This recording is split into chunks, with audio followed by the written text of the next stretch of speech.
حیات طیبہ دے دیں گے، اسے پاکیزہ زندگی۔ شرط کیا ہے؟ من عاملہ صالحا، نیک عمل کرے۔ کون سے عمل کرے؟ اٹھنا بیٹھنا، کھانا پینا، چلنا سونا جاگنا محتاط ہو اس کا، وہ نیکی کرے۔ قرآن پاک کے لفظوں کے حسن پر غور فرمائیے گا، فرمایا فَلَنُحْيِيَنَّهُ حَيَاتًا طَيِّبًا، ہم ضرور اسے پاکیزہ زندگی عطا فرما دیں، صاف ستھری زندگی، معیاری زندگی، خوبصورت شب و روز، آئیڈیل زندگی جس کو لوگ کہیں گے، وہ والی زندگی اسے دیں گے۔ اور دوسرے مقام پر سورہ طٰہٰ کی آیت نمبر 124 میں فرمایا وَمَنْ أَعْرَضَ عَنْ ذِكْرِی، جو ہمارے ذکر سے منہ پھیرے گا،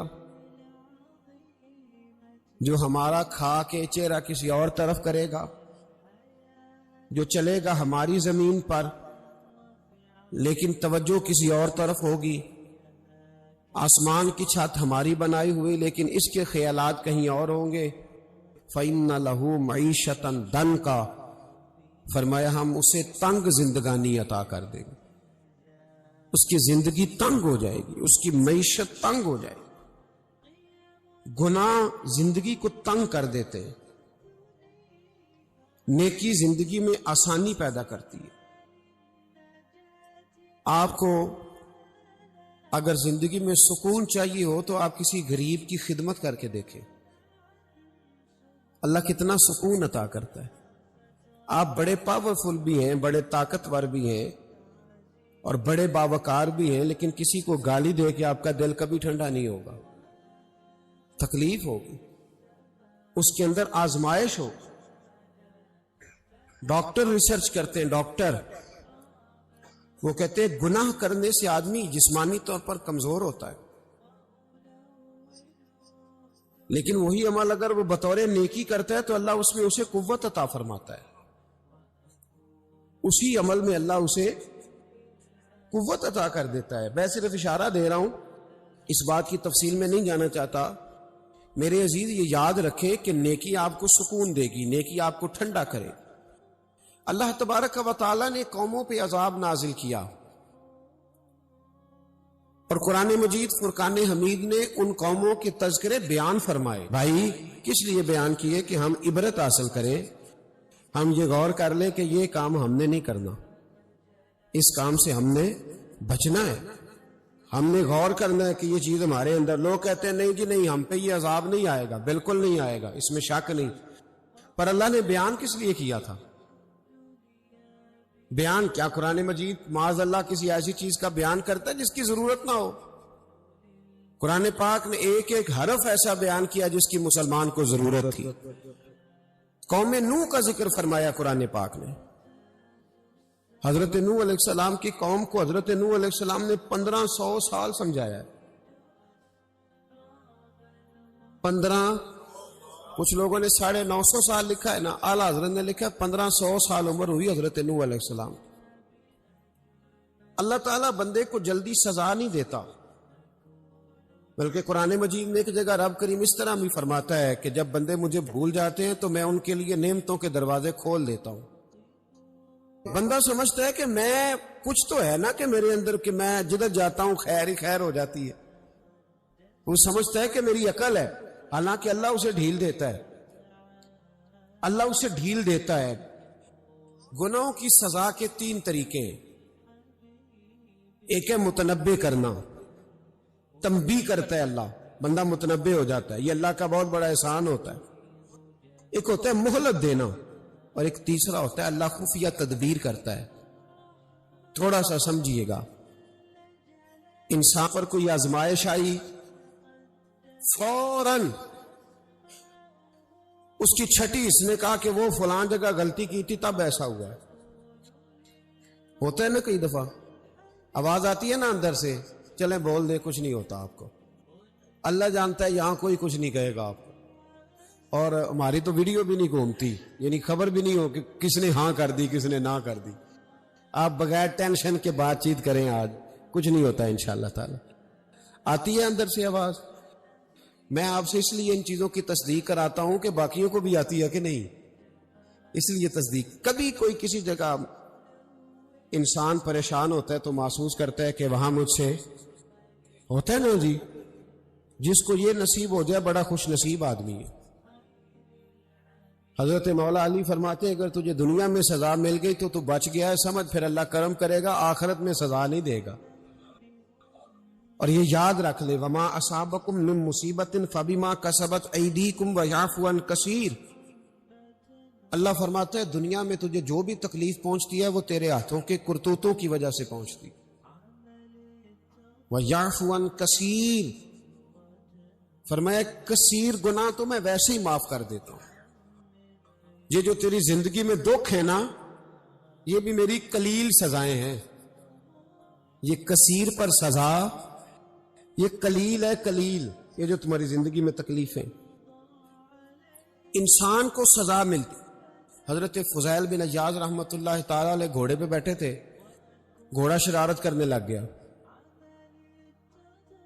اچھلنے لگ گیا، کودنے لگ گیا. تو حضرت فضیل بن عیاض نیچے اترے، ایک کونے میں جا کے نماز کی نیت باندھ لی، 2 رکعت نماز پڑھی، پھر دیر تک استغفار پڑھتے رہے، روتے رہے، دعا کرتے رہے.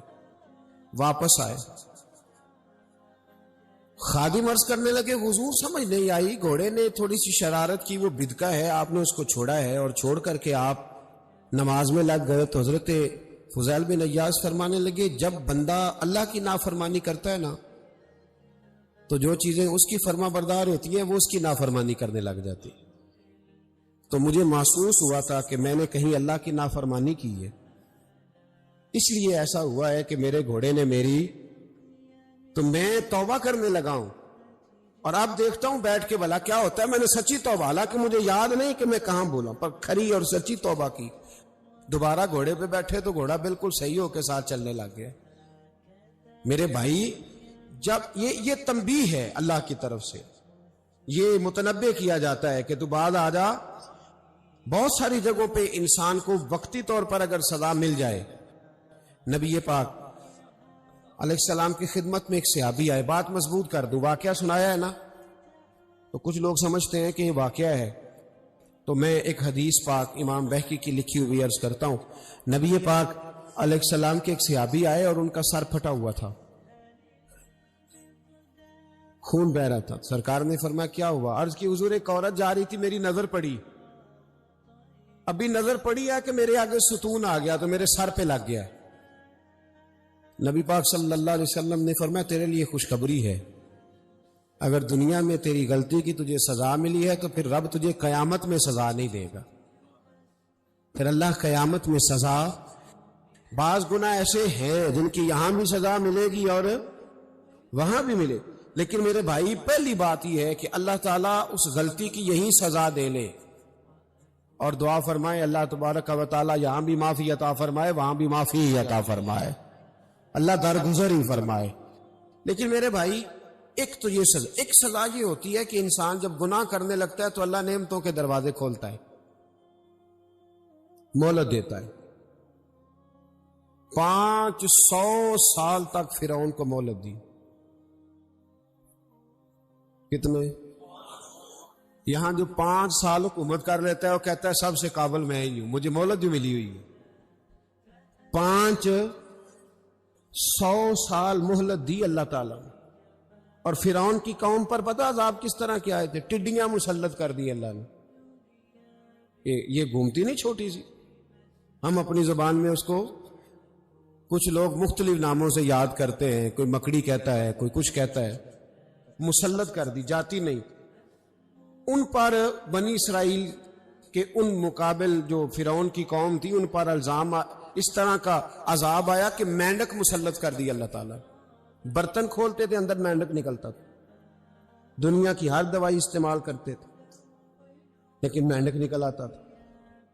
تھوڑا سا سمجھا کریں چیزوں کو. ہمارے رنگ نہیں زیادہ گورے کہ ہم پر عذاب نہیں آتا. کوئی بہت زیادہ اللہ تعالیٰ معاف فرمائے دولت نہیں جمع کرا بیٹھے شاہی خزانے میں کہ ہم سے پوچھا نہیں جائے گا. یہ مہلت ہے، مہلت کو مہلت سمجھو. پھر جب پکڑ آتی ہے نا اللہ کریم کی، میں نے دیکھا ہے کروڑوں روپیہ، 6 اولادیں.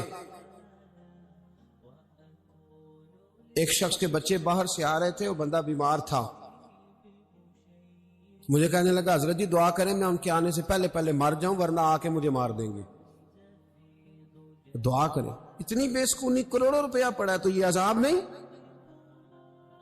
کوئی ضروری ہے کہ پتھر ہی برسیں گے تو سمجھ آئے گی؟ یہ جو سگا بیٹا بوڑھے باپ کے قریب سے گزر جاتا ہے، سلام نہیں لیتا تو اس کو عذاب نہیں سمجھتے؟ یہ جو امت کی بیٹیاں، امت کی بچیاں، ہماری بچیاں ایک ایک سال کے اندر 75,000 ہزار بچی ایک ایک ڈویژن سے بھاگ کے شادی کر رہی ہے، اور ایک ایک صوبے سے، تو اس کو آپ اللہ کا عذاب نہیں سمجھتے؟ یہ معمولی بات ہے؟ نہیں ہمارے رنگ ہو رہے ہیں، ہم بڑے سمارٹ ہیں. 1500 سال مہلت دی نوح علیہ السلام کی قوم کو. کتنے سال؟ بول کے بتائیے، بول کے دوبارہ بولیے. 1500 سال. کوئی آدمی اپنی سمارٹنس پہ خوش نہ ہو جائے کہ 20 سال ہو گئے میں تو نافرمانی بھی کر رہا ہوں، روٹی بھی پک رہی ہے، میں تو حرام بھی کھا رہا ہوں، پھر بھی سب ٹھیک ہے. 1500 سال مہلت دی. پھر حضرت نوح کہنے لگے اللہ میں نے تو بڑا سمجھایا، نہیں باز آتے. تو رب کریم نے فرمایا کشتی بناؤ. اللہ کے پیغمبر کشتی بنانے لگے تو قوم مذاق اڑانے لگ گئی. اب کیا کرنے لگے ہو؟ اب کشتی بنانے لگے ہو، خیر تو ہے، قوم مذاق اڑا رہی ہے.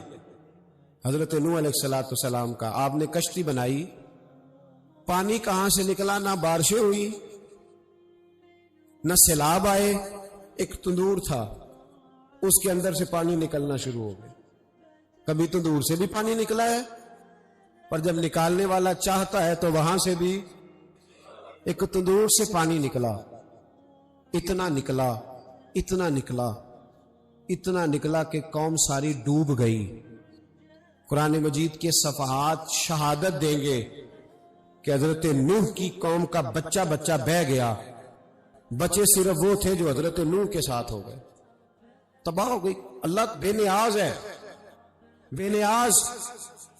1500 سال مہلت ملے اور تو پھر بھی کہے رب بڑا کریم ہے، معاف کر دے گا. 1500 سال تجھے گنجائش دے اور تو کہے کوئی نہیں، بات معافی ملنی چاہیے ابھی بھی. میرے بھائی، حضرت صالح علیہ السلام کی قوم، حضرت صالح نے تبلیغ شروع کی تو کہنے لگے پہلے معجزہ دکھاؤ. جی آج تو نہ لوگ معجزے مانگتے،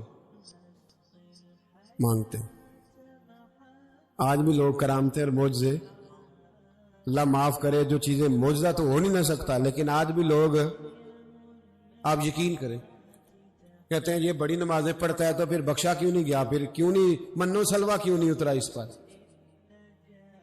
پھر میں بھی اسی طرح ہی ہوں، کیا اس کے اندر خوبی آ گئی؟ مولوی بھی ویسے ہی ہے، صوفی بھی ویسے ہی ہے. لوگ مانگ نہیں رہے، لوگ دلیلیں مانگ نہیں رہے، ابھی بھی لوگ بحث نہیں کرتے.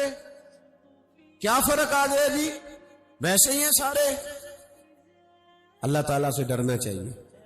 ہمیں سامنے والے کی طرف دیکھ کر صحیح ہونے کا حکم نہیں ہے، ہمیں اپنی اصلاح کا حکم ہے.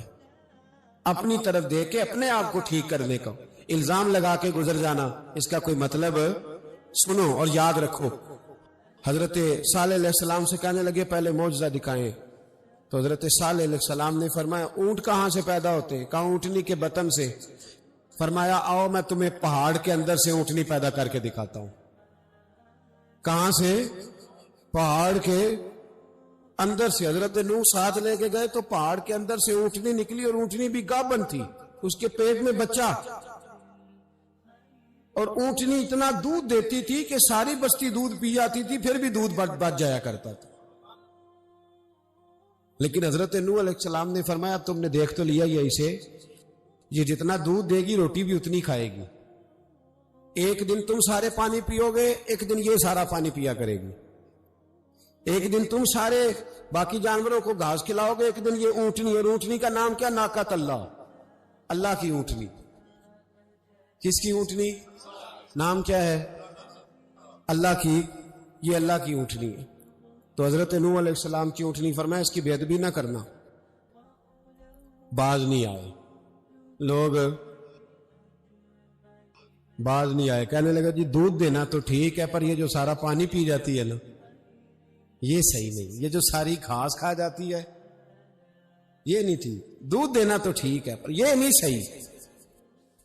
آپ نے فرمایا اسے کچھ نہ کہنا, اللہ کی اونٹنی ہے. میں کہا کرتا ہوں ان لوگوں نے ناقۃ اللہ کی بے ادبی کی, حضرت نوح علیہ السلام کی اونٹنی کی ٹانگیں کاٹ دی, صالح علیہ السلام کی. اور دیکھو اللہ بڑا بے نیاز ہے, اگر پیدا کرنا جانتا ہے تو حفاظت کرنی نہیں جانتا. لیکن رب کریم نے فرمایا نہ کرنا. انہوں نے ان کے پیر کاٹ دیے, کانوں پہ چھریاں لگائیں. اونٹنی جب مر گئی, اونٹنی اللہ تبارک و تعالیٰ کی وہ اونٹنی جب مر گئی تو حضرت صالح علیہ السلام کی قوم پر رب کریم نے زلزلہ بھیجا. اذا زلزلت الارض زلزالہا, جب زلزلے آئیں گے اور جب ان کا زلزلہ آنا زلزلہ آتا ہے نا, کیا کرتی ہے قوم؟ لا الہ الا اللہ, لا الہ لا الہ الا اللہ کلمے جاری ہو جاتے. بلکہ ایک دفعہ ایسا بھی ہوا کہ مسجدوں میں اعلان ہونے لگے زلزلہ آ رہا ہے. جو فجر کے لیے نہیں اٹھے زلزلے کے لیے وہ بھی اٹھ گئے. جن کا دعویٰ ہے نا میری سویرے آنکھ نہیں کھلتی, ان کی لگی نہیں کتنے گھنٹے, بعد میں بھی نہیں لگی. ٹی وی پہ اعلان ہوتے رہے کوئی نہیں آ رہا, سو جاؤ چپ کر کے. لیکن آنکھ لگی. موت سے تو ڈرتا ہے, اللہ سے ڈرتا ہی نہیں. موت کا خوف ہے, رب کا نہیں. زلزلہ آیا, ساری قوم تباہ ہو گئی. بتاؤ اگر ناقت اللہ کی گستاخی ہو تو اللہ ناراض ہو جاتا ہے, اور اگر اولیاء اللہ کی ہو, اگر اولیاء اللہ کی ہو تو رب ناراض نہیں ہوتا. شرم نہیں آتی لوگوں کو داتا صاحب کی بے ادبی کرتے, شرم نہیں آتی لوگوں کو غوث اعظم کی گستاخی کرتے, حیا نہیں آتی جنہوں نے دین پھیلایا ان کی بے ادبی. میں درد سے کہتا ہوں, رو کے کہتا ہوں, اور اگر کلیجہ پھٹ سکے تو میں دکھاؤں زخم کتنے. ایک حج کے موقع پر ایک بابا جی, اس سال 4,80,000 روپے کا پرائیویٹ حج تھا, اور بابا جی کی کیفیت کمزور تھی, بیچارے بیمار تھے. اس کے باوجود وہ گئے. بوڑھے آدمی, جا کے بیٹھیے, بزرگ, اور کتنی مشکل ہے وہاں منا, مزدلفہ, عرفات, طواف زیارت, کتنا مشکل کام ہے طواف زیارت کرنا, طواف وداع کرنا. کس کٹھن سے حج کیا, بڑھاپے میں پیسے بھی لگائے. اور جب وہ روضہ رسول پہ گئے صلی اللہ ہو, اور انہوں نے جا کے نبی پاک صلی اللہ علیہ وسلم کے روضے کی طرف منہ کر کے درود شریف پڑھا تو ایک ملا نے اٹھ کے کہہ دیا تو مشرک ہے. تو میری روح کانپی. میں نے کہا تجھے شرم نہیں آئی, حیا نہیں آئی؟ اس کی عمر دیکھ, کس بڑھاپے میں کہاں سے چلا, کہاں آیا. یہ مشرک ہوتا تو کسی مندر میں جاتا, یہ مشرک ہوتا تو کسی گرجے میں جاتا. یہ مشرک نہیں, یہ مومن ہے. اور یہ وہ والا مومن ہے جس کے سینے میں دل جب دھڑکتا ہے تو خالی دھڑکتا نہیں, ساتھ وہ محمد عربی پہ درود و سلام بھی پڑھتا ہے. شرم نہیں آتی لوگوں کو, اتنی بڑی گستاخی کرتے. جو روضہ رسول پہ آیا مشرک ہے. میں نے تو ایک مولوی کو صاف صاف کہا تھا, میں نے کہا اگر میں مشرک ہوں تو نکالو, مشرک کا داخلہ تو یہاں ویسے ہی منع ہے. شرم نہیں آتی, اپنی زبان کا ایک پاس کرو کچھ. اتنا ظلم, اتنی بڑی فرقہ واریت امت میں, اتنا امت کو تقسیم کرتے ہو, تمہیں شرم نہیں آتی؟ جہاں سے اتحاد کا پیغام دینا چاہیے وہاں سے تم لوگوں کو فرقے کا پیغام دیتے ہو, ایک مخصوص فرقے کی تبلیغ کرتے ہو. خدا را, تو میں کہہ رہا ہوں ناقت اللہ کی بے ادبی پہ عذاب آتا ہے, تو اولیاء اللہ کی بے ادبی میں نہیں آتا. داتا صاحب ساری زندگی تبلیغ کرتے رہے, ایک آدمی نے اٹھ کے کہہ دیا جناب وہ تو شرک کا اڈا ہے, تو رب کریم ناراض نہیں ہوتا ان باتوں سے؟ ہمیں خیال کرنا چاہیے, اللہ سے ڈرنا چاہیے. ان چیزوں سے عذاب آتا ہے اور آ رہا ہے. اللہ تعالی ہمیں محفوظ فرمائے. اللہ ہمیں اس سے, قوم لوط پہ بھی عذاب آیا. ہم جنس پرستی, مرد مردوں سے بدکاری کرتے. حضرت نوح نے سمجھایا کہ یہ کام درست فطرت کے خلاف ہے, یہ کام درست نہیں. جب انسان یہ کام کرتا ہے تو زمین اور آسمان کانپتے ہیں.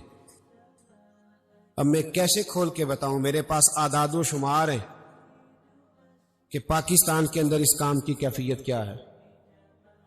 اور کس طرح کر کے لوگ، میں تو رونا روتا رہتا ہوں داڑھی کا. لوگ کئی دفعہ کہتے ہیں حضرت صاحب پہلے بھی آئے تھے تو داڑھی کی بات، پھر بھی آئے تو داڑھی کی بات. تو میں رونا روتا ہوں، اس لیے روتا ہوں کہ جو کلین شیو نوجوان ہوتا ہے وہ امرد کے حکم میں، اس پر وہی حکم لگتا ہے جو عورت پہ لگتا ہے. اس کے ساتھ مرد کا اٹھنا بیٹھنا اسی طرح ناجائز ہے جس طرح عورت کے ساتھ. حضرت جنید بغدادی رحمت اللہ تعالی علیہ کے سامنے ایک شخص نے کہا وہ کتنا خوبصورت نوجوان جا رہا ہے، تو آپ فرمانے لگے تو حافظ قرآن نہیں؟ کہا ہاں. فرمانے لگے جا اپنے حفظ کی خیر منا.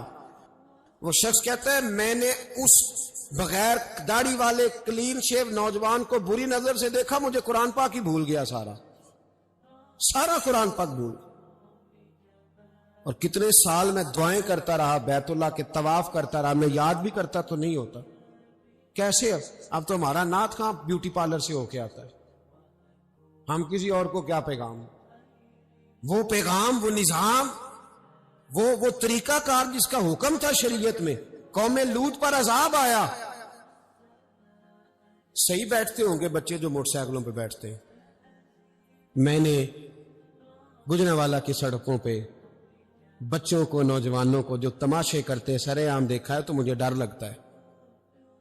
اور کوئی روکنے والا نہیں، شغل ہو رہا ہے، ہنس رہے ہیں، اور سامنے عورتیں بھی ہیں، سب ہو رہا ہے. کتنی تکلیف کی بات. حضرت نوح کی قوم یہ کام کرتی تھی، قرآن پاک نے بیان کیا ہے. حضرت نوح نے سمجھایا، فرمایا رب کریم نے تمہیں اپنی خواہش پوری کرنے کے لیے جائز طریقہ عطا فرمایا، عورتوں سے نکاح کرو، اور اس نکاح کی برکت سے جو اللہ تمہیں اولاد دے گا اس کو اللہ تبارک و تعالیٰ تمہارے لیے باعث بخشش بھی فرمائے گا. لیکن جب قوم نہ مانی تو جو قوم لوط کا عمل کرے اس کا علاج قرآن نے بیان فرمایا کہ آسمان سے پتھر برسیں گے. پھر پتھر برسے، اور جن کے بڑے بڑے اچھے دماغ تھے ان کے دماغ چکنا چور کر دیے گئے، تباہ کر دیے گئے، ان کے دماغ زمین پر بچھاڑ دیا گیا. اللہ مہلت دیتا ہے، لیکن اس کا مطلب یہ نہیں کہ انسان توبہ ہی نہ کرے. حضرت شعیب علیہ السلام کی قوم پر بھی عذاب آیا، اس لیے کہ بددیانتی کرتی تھی، ناپ تول میں کمی کرتی تھی. میں نے کہا تھا شب قدر کی رات کہ یہ کوئی تماشا ہے کہ شب رات آئی تو ساری رات روتے رہے، یا اللہ معاف کر دے، یا اللہ معاف کر دے، رو رو کے چیخے مار مار روئے. شب قدر آئی تو پھر چیخے ماری، ساری رات روئے. تو جس بندے کا پروگرام ہی نہیں سویرے بدلنے کا، دکان پہ بیٹھ کے پھر وہی ناپ تول میں کمی، پھر وہ اللہ تعالیٰ معاف کرے. میں ایک مضمون پڑھ رہا تھا تو وہ فوڈ کے اسپیشل لوگ تم نے لکھا تھا مہربانی کرو ملاوٹ ہی اچھی چیز کی کر لو. مرچ میں کیری تو نہ ملاؤ اینٹوں کی، وہ تو بیمار کرتی ہے، وہ تو خون کی آنتوں کو روک دیتی ہے.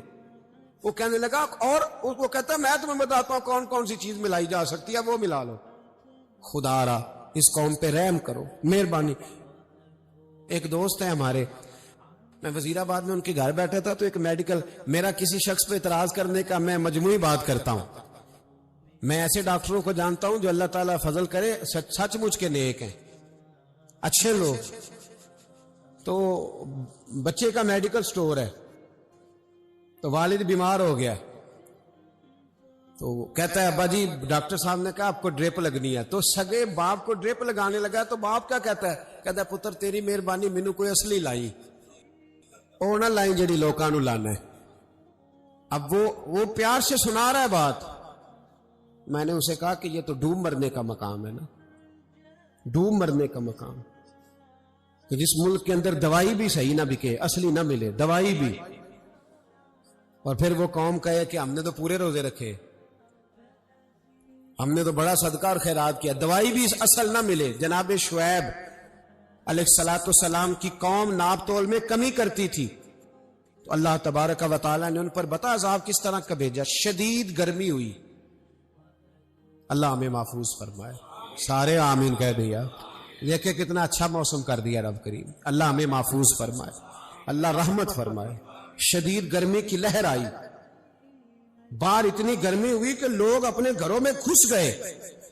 جس طرح سورج کی شعاعیں گھروں کے اندر داخل ہو جاتی، اس طرح گرمی کی لہر اندر داخل ہوئی.